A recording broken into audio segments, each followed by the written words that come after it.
No es admisible pretender juzgar la ética política de una persona partiendo desde la propia falta de ética del Tribunal de Conducta Política. Es lamentable que ese TCP tenga la indecencia de efectuar un pronunciamiento sobre una persona sin hacer traslado de la denuncia, ni de acusación, ni dar vista de actuaciones, o testimonios o medios de prueba, y sin siquiera darle a conocer sus conclusiones.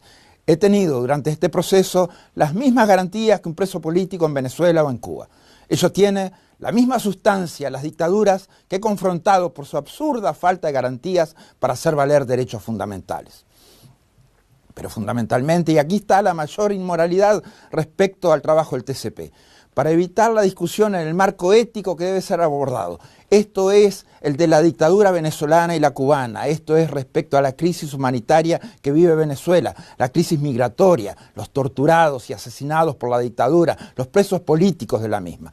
Lo hacen para evitar hablar del hambre del pueblo venezolano, de los venezolanitos que mueren de desnutrición infantil, de las que mueren por no poder hacerse diálisis o por no tener insulina, los que mueren de cáncer porque el régimen les niega quimioterapia a los que no presentan el carnet de la patria, para no tener que hablar de la indecencia de un régimen que se niega a recibir ayuda humanitaria y condena con ello a millones al sufrimiento.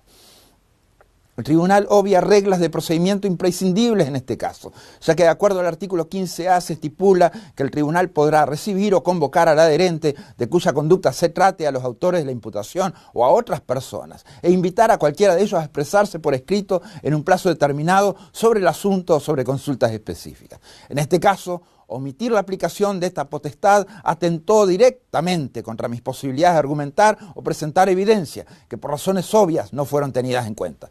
No es aplicable al literal C, que señala que podrá tener en cuenta aquellos hechos que por su notoriedad o por haber sido admitidos por sus responsables y en forma pública y manifiesta deban considerarse exentos de prueba.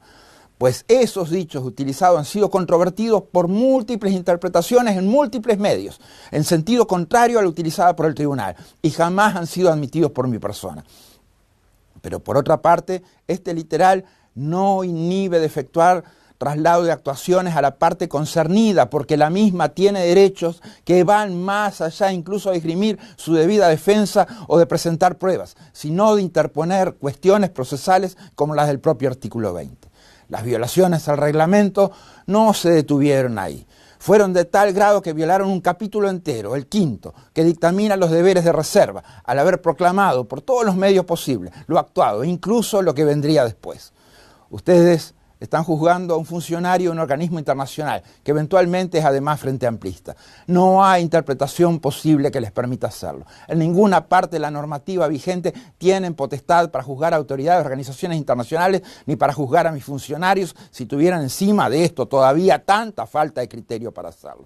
Asimismo, no solamente es incomprensible porque se me juzga, es también absolutamente incomprensible que el juzgamiento haya sido realizado. No tengo cargo de confianza política, no tengo cargo en el FA, no estoy militando por razones obvias, ni estoy afiliado. Es decir, no tengo ningún vínculo presente con el FA que pueda ser interrumpido, en ninguna forma, ni jurídica, ni personal, ni política. Es inmoral e indigno que ustedes pretendan hacer una selección arbitraria de testimonios que he realizado y presentarlos como mi defensa. Eso ocurre especialmente para hacer valer la propia mentira de la acusación. Por lo que vi, se usaron de una manera equivocada, pretendiendo que dieran un resultado equivocado. Todo ello no parece ni democrático, ni progresista, ni solidario, ni justo, ni respetuoso de las libertades fundamentales. La no intervención es un principio fundamental del derecho internacional cuyo alcance se establece claramente en la resolución 2625 de la Asamblea General de las Naciones Unidas. Declaración sobre los principios de derecho internacional referente a las relaciones de amistad y la cooperación entre los Estados de conformidad con la Carta. La resolución también 60/1 del 2005 de la Asamblea General de Naciones Unidas, artículos 138 y 139 del documento final de la Cumbre Mundial de 2005. La resolución 63/308 del 2009, que habla de la responsabilidad de proteger de la Asamblea General de las Naciones Unidas, y el artículo 4 de la resolución 1674 de 2006 del Consejo de Seguridad de Naciones Unidas.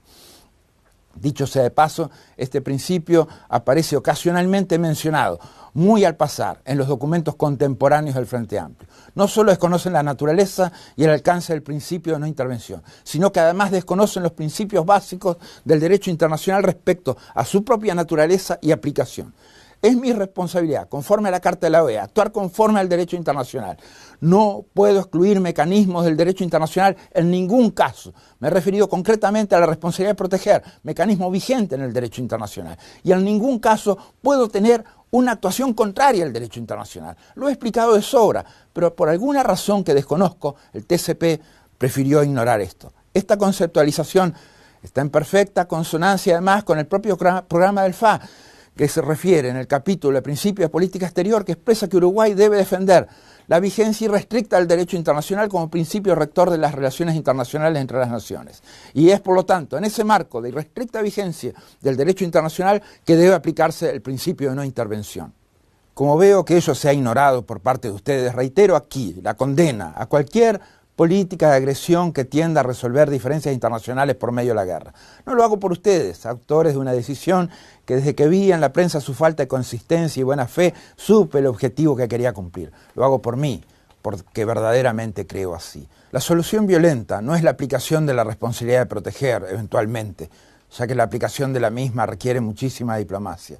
La solución violenta es esa que ustedes pretenden ocultar en Venezuela.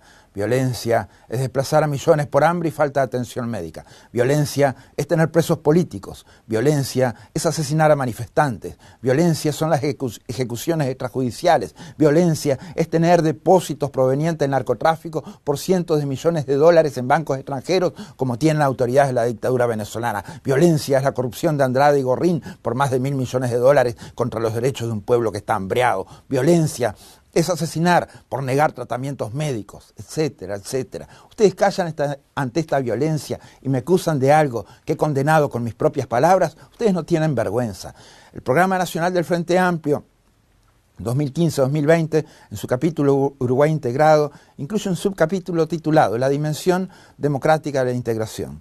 En ese capítulo se establece que las medidas y posibles sanciones en caso de rupturas del orden constitucional se transforman en un punto de interés directo de sus estados partes, devienen en un interés comunitario.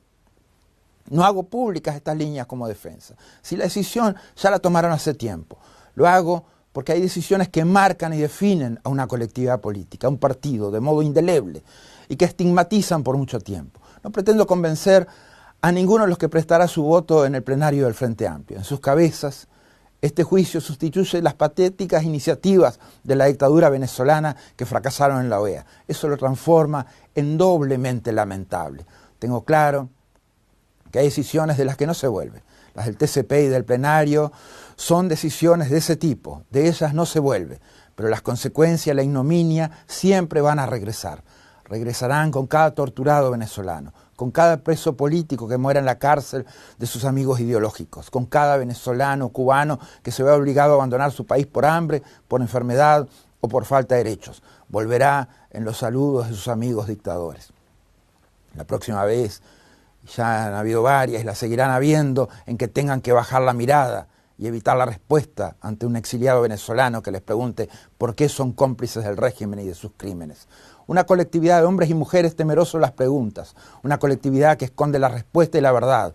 En las preguntas, en la respuesta, en las acciones y en los procederes queda claro que tenemos diferencias abismales e insalvables. Definitivamente sí, nos separan principios fundamentales, donde ustedes están parados en defensa de la dictadura venezolana y de sus violaciones de derechos humanos, tortura, asesinatos, presos políticos, y de la defensa de una dictadura arcaica, perimida y fracasada que ha despojado los derechos de su pueblo como la cubana. Definitivamente sí, tenemos diferencias irreconciliables en principios fundamentales de derechos humanos y democracia.